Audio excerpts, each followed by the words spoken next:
심실 상실 상태나 항거 불능 상태를 이용하여 간음을 하였다면 폭행 협박을 하지 않더라도 강간죄로 처벌을 하고 있습니다.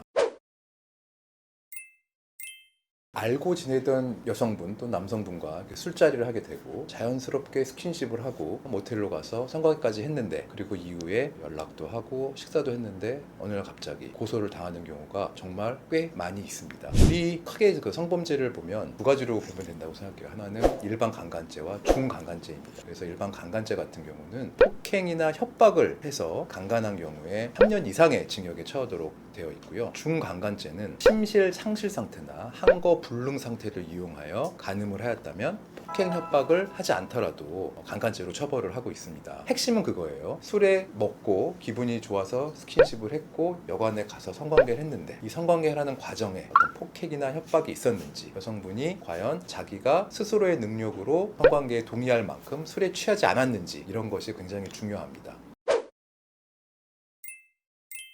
여러분, 강간죄에서의 폭행 협박은 꽤 넓은 개념입니다. 그래서 막 때리고 압박하고 보통 생각하는 그런 것뿐만이 아니라 그냥 누워있는 여자를 몸으로 누르고 있는 정도의 힘, 이 정도의 유형력 행사만으로도 폭행으로서 인정된 경우가 많고요. 이 과정에서 피해자 여성이 적극적으로 반항하지 않았다고 하더라도 소극적으로 반항하는 정도, 가만히 있는 정도만 돼도 강간죄로 인정되는 경우가 꽤 많기 때문에 이런 점은 좀 유의하여야 되고요. 중강간죄의 처벌 수위 같은 경우는 상대방과의 관계, 성행위에 이르게 된 경위, 공범이 있는지의 여부, 전과 여부, 피해자의 합의 여부에 따라서 정말 천차만별이긴 합니다. 그래서 집행유예를 받는 경우도 있고요. 아니면 3년의 실형이 선고되는 경우도 있습니다.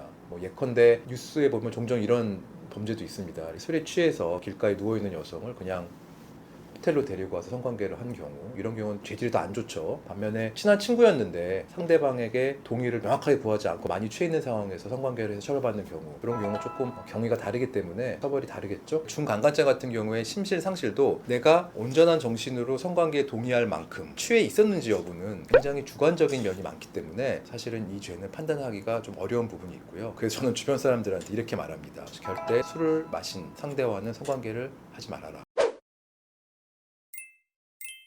최근에 원나잇 해가지고 술집에서 만난 이성과 그날 밤에 잠자리를 하게 되는 경우가 왕왕 있습니다. 그래서 이 경우에 사실 원나잇 했기 때문에 다음날 특별한 연락이 없을 수도 있고요. 한데 어느 순간에 고소를 당해서 수사를 받게 되는 경우가 있습니다.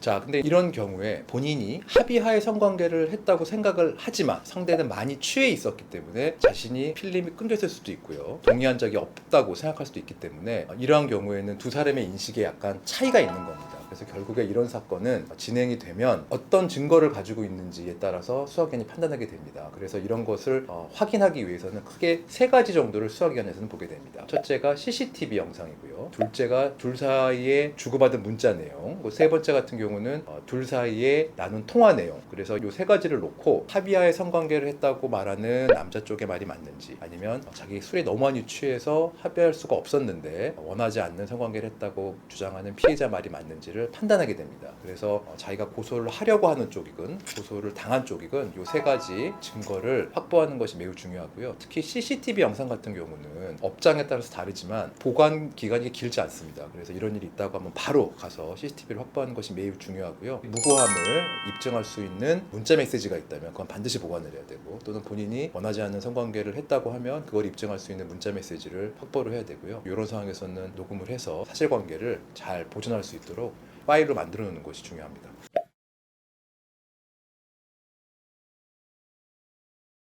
사실입니다. 형사 사건에서 변론 전략을 짤 때 가장 중요한 거는 내가 죄를 인정할지 아니면 죄를 인정하지 않고 무죄를 주장할지에 대한 판단입니다. 근데 중강간죄 같은 경우는요, 어떤 경우가 많냐면요, 가해자인 의뢰인 입장에서는 우리 술에 취해서 분위기도 좋았고 상대가 전혀 거부 의사도 없었고 정말 자연스럽게 성관계를 했는데 내가 왜 잘못이지? 이렇게 억울해하는 분들이 꽤 많습니다. 반면에 피해자 입장에서 생각해보면 자신은 원하지도 않는 술을 막 먹게 되었고 정신이 없는 상태에서 호텔방에 그냥 가게 된 것이고 원하지 않는 성관계를 했기 때문에 이러한 경우에 있어서 사실 어떤 변론 전략을 취할지 결정하는 게 어렵고요. 종합적인 증거관계를 봤을 때는 죄를 인정을 하고 피해자한테 사죄하고 선처를 받는 것이 더 좋은 변론 전략이라고 저는 생각을 하지만, 그리고 의뢰인은 너무 억울하다고 생각해서 그렇게 하지 않겠다고 말하는 경우가 많기 때문에 중간관제가 변론하기가 어려운 측면이 있습니다. 이런 경우에 사실 저도 진실을 모르는 경우가 많거든요. 왜냐면요, 성관계라고 하는 것은 굉장히 은밀한 장소에서 둘만의 어떤 공간에서 이루어지기 때문에 직접 증거가 없습니다. 그래서 결국에는 아까 말씀드렸던 대로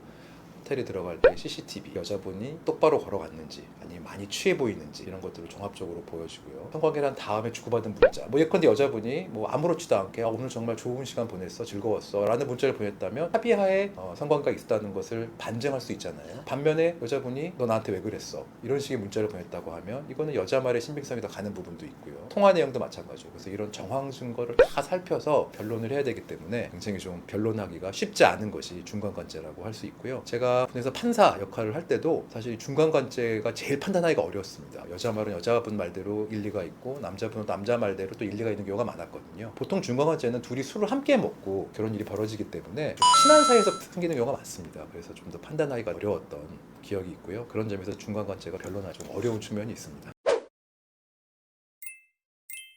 이런 말씀을 드리고 싶어요. 로맨틱하지는 않더라도 신체적인 접촉, 특히 성관계를 할 때는 상대방에게 꼭 의사를 물어보라. 그리고 답을 구하고 행위로 나아가는 것이 바람직하다. 그것이 법적인 위험에서부터 벗어나는 길이다. 이렇게 생각하고요. 우리나라에서는 성적인 접촉에 관련해서 물어보고 한다는 것이 부자연스럽다고 생각하는 경우가 많은데요. 이제 시대가 많이 변했습니다. 그래서 상대에게 꼭 동의를 구하고 어떤 신체적인 접촉을 해야 된다. 이 말씀을 꼭 드리고 싶습니다. 이번 영상이 도움이 되셨다면 구독과 좋아요 부탁드리겠습니다.